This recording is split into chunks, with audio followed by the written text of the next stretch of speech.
പിതാവിനും പുത്രനും പരിശുദ്ധാരൂപിയുടെയും നാമത്തിൽ ആമേൻ.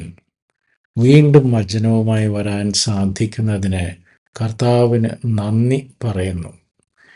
ഇന്ന് വിചിന്തനം ചെയ്യുന്ന വചനഭാഗം വിശുദ്ധ ലൂക്ക എഴുതിയ സുവിശേഷം 2-ാം അധ്യായം 8-ാം വാക്യം മുതൽ ആട്ടിടയന്മാർക്ക് ലഭിച്ച സന്ദേശം. ആ പ്രദേശത്തെ വയലുകളിൽ ആടുകളെ രാത്രി കാത്തുകൊണ്ടിരുന്ന ഇടയന്മാർ ഉണ്ടായിരുന്നു.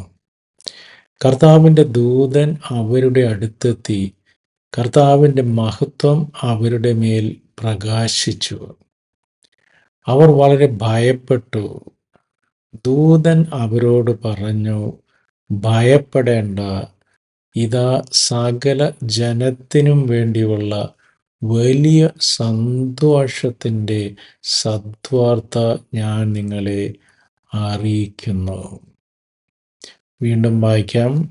ദൂതൻ അവരോട് പറഞ്ഞു, ഭയപ്പെടേണ്ട, ഇതാ സകല ജനത്തിനും വേണ്ടിയുള്ള വലിയ സന്തോഷത്തിൻ്റെ സദ്വാർത്ത ഞാൻ നിങ്ങളെ അറിയിക്കുന്നു.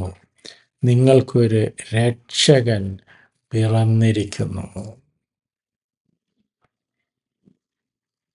അപ്പോൾ ഇത് രക്ഷയുടെ സന്ദേശം. ക്രിസ്തുവിൻ്റെ ജനനത്തിലൂടെ നമുക്ക് അനാഥരായിരുന്ന, അന്ധകാരത്തിൽ വസിച്ചിരുന്ന ജനം ഒരു പ്രകാശം കാണുകയാണ്. ഒരു പ്രത്യാശ. ക്രിസ്തുവിലൂടെ ക്ഷമിക്കുന്ന ദൈവം, കരുണയുള്ള ദൈവം, കരുണാമയനായ ദൈവം, സ്നേഹിക്കുന്ന ദൈവം, അങ്ങനെ ഒരു രക്ഷകനെ ക്രിസ്തുവിൽ ജനം കാണുകയാണ്. അപ്പോൾ പുതിയ നിയമം മുഴുവൻ ക്രിസ്തുവിൻ്റെ രക്ഷാകര പദ്ധതിയെക്കുറിച്ചുള്ളതാണ്. എങ്ങനെ ഒരു നല്ല മനുഷ്യനായിട്ട് ജീവിക്കാം. നമ്മുടെ പാപത്തിൻ്റെ നിറം എത്ര കടും ചുവപ്പാണെങ്കിലും നമ്മൾ പശ്ചാത്തപിച്ചാൽ ക്ഷമിക്കുന്നവനാണ് നമ്മുടെ ദൈവം എന്ന തിരിച്ചറിവ് എത്രമാത്രം ആശ്വാസപ്രദം. ഈ ഒരു തിരിച്ചറിവില്ലെങ്കിൽ ജീവിതകാലം മുഴുവൻ നമ്മൾ പാപത്തിൻ്റെ പുഴുക്കുത്തേറ്റ് മരിച്ച് ജീവിച്ചേനെ.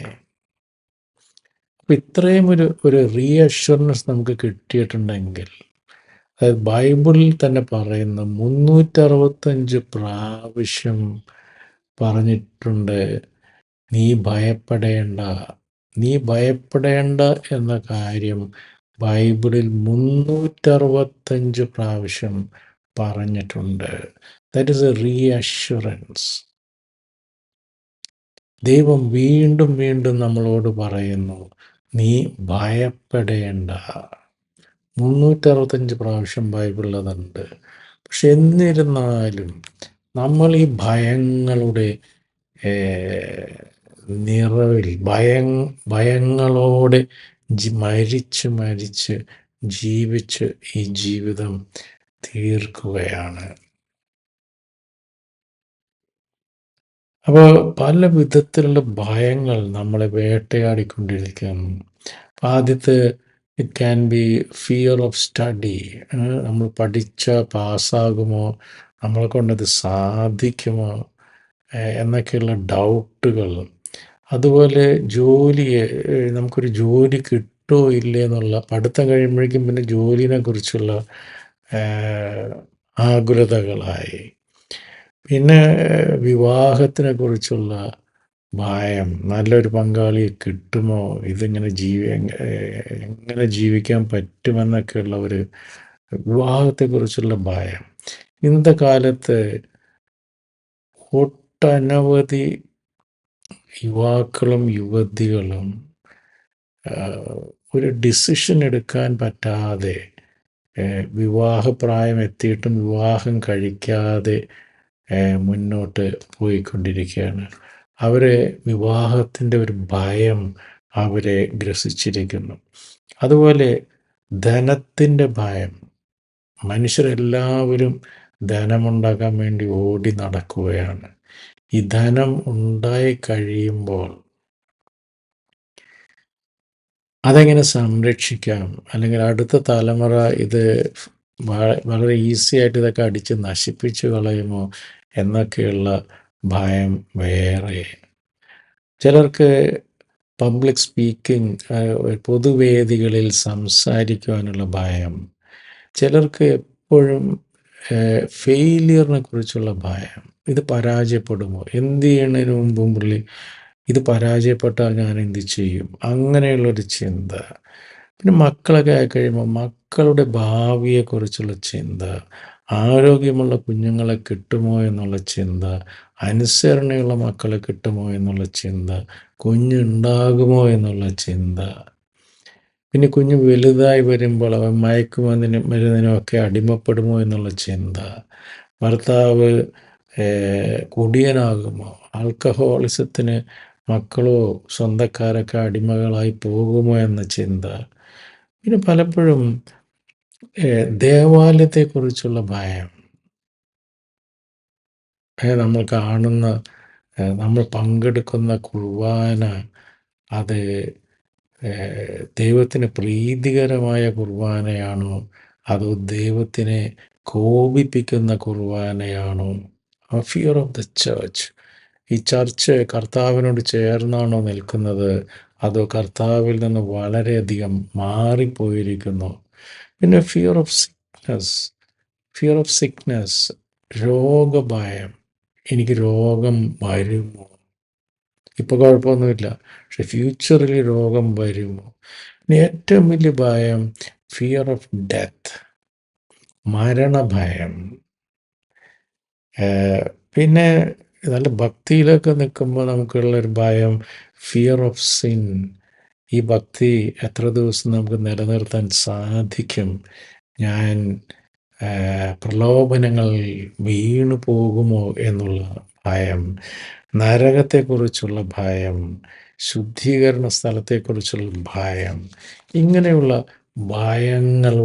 ഭയങ്ങളുടെ നടുവിലാണ് മനുഷ്യൻ ജീവിക്കുന്നത്. എന്നിട്ട് മനുഷ്യൻ ജീവിക്കാൻ മറന്നു പോകുന്നു.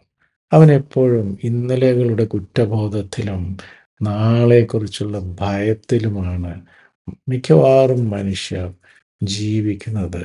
അങ്ങനെ ജീവിച്ച് അവർ ഇന്നുകളെ മറന്നു പോകുന്നു. അപ്പോൾ കർത്താവ് നമുക്ക് നൽകിയിട്ടുള്ള ഏറ്റവും വലിയ ഒരു അനുഗ്രഹം, ഫിയർ നോട്ട്, നിങ്ങൾ ഭയപ്പെടേണ്ട, ഞാൻ നിന്റെ കരം ഗ്രസിച്ചിരിക്കുന്നു, ഞാൻ നിന്നെ ഐശ്വര്യത്തിൻ്റെ പാതയിലൂടെ നയിക്കും, നീ എൻ്റെ പാതയിലൂടെ നടക്കുവിൻ, നീ പാപത്തെ വർജിക്കുവിൻ, ഞാൻ നിന്നോടൊപ്പമുണ്ട്, നീ ഒന്നുകൊണ്ടും ഭയപ്പെടേണ്ട. ഈ ഒരു വിളി കേൾക്കണമെങ്കിൽ നമ്മൾ പാപങ്ങളെക്കുറിച്ച് പശ്ചാത്താപമുള്ളവരായിരിക്കണം. ദൈവത്തിനെ പൂർണ്ണമായും വിശ്വസിക്കുന്നവരായിരിക്കണം. മരണാനന്തര ജീവിതത്തിൽ 100% വിശ്വസിക്കുന്നവരായിരിക്കണം. നമുക്ക് ഭയമില്ലാതെ one day at a time, ഓരോ ദിവസവും അന്നത്തെ ദിവസത്തിന് അതാതിൻ്റെ ക്ലേശം മതി എന്ന് കർത്താവ് നമ്മളെ പഠിപ്പിച്ചിരിക്കുന്നു. ഓരോ ദിവസവും അലസത കൂടാതെ വളരെ പോസിറ്റീവായി നല്ല കാര്യങ്ങൾ, കർത്താവിന് നിരക്കുന്ന കാര്യങ്ങൾ മാത്രം, അല്ലെങ്കിൽ നമ്മിലെ പരിശുദ്ധാരൂപിയെ വേദനിപ്പിക്കാത്ത കാര്യങ്ങൾ മാത്രം ചെയ്ത് പൂർണ്ണമായ ശ്രദ്ധയും നമുക്ക് ഇന്നിന് കൊടുത്ത് ഇന്നലെകളുടെ പാളിച്ചകളെ നമുക്ക് മറക്കാം. ഇന്നിൻ്റെ നമ്മുടെ ഫോക്കസ് മുഴുവൻ, let us focus on today. ഇന്ന് ഈ മിനിറ്റിൽ എനിക്ക് എപ്രകാരം ക്രിസ്തുവിനെ പ്രീതികരമായ രീതിയിൽ ജീവിക്കാൻ സാധിക്കും. നാളത്തെ കാര്യം കർത്താവ് നോക്കിക്കൊള്ളും എന്ന പൂർണ്ണ വിശ്വാസത്തോടെ, ഭയമില്ലാതെ, നല്ല ധൈര്യത്തോടെ തീപിടിക്കുന്ന ക്രിസ്ത്യാനികളായി ജീവിക്കുവാനുള്ള കൃപയ്ക്കായി നമുക്ക് സർവേശ്വരനോട് പ്രാർത്ഥിക്കാം. ദൈവം നമ്മെ എല്ലാവരെയും സമൃദ്ധമായി അനുഗ്രഹിക്കട്ടെ. ഭയമില്ലാതെ വളരെ കോൺഫിഡൻ്റായി സന്തോഷത്തോടെ ജീവിക്കുന്ന ക്രിസ്ത്യാനികളായി മാറുവാനുള്ള കൃപയ്ക്കായി നമുക്ക് സർവേശ്വരനോട് പ്രാർത്ഥിക്കാം. ദൈവം നമ്മെ എല്ലാവരെയും സമൃദ്ധമായി അനുഗ്രഹിക്കട്ടെ. നിങ്ങളും എനിക്ക് വേണ്ടി പ്രത്യേകം പ്രാർത്ഥിക്കുമല്ലോ. ആമേൻ. God bless.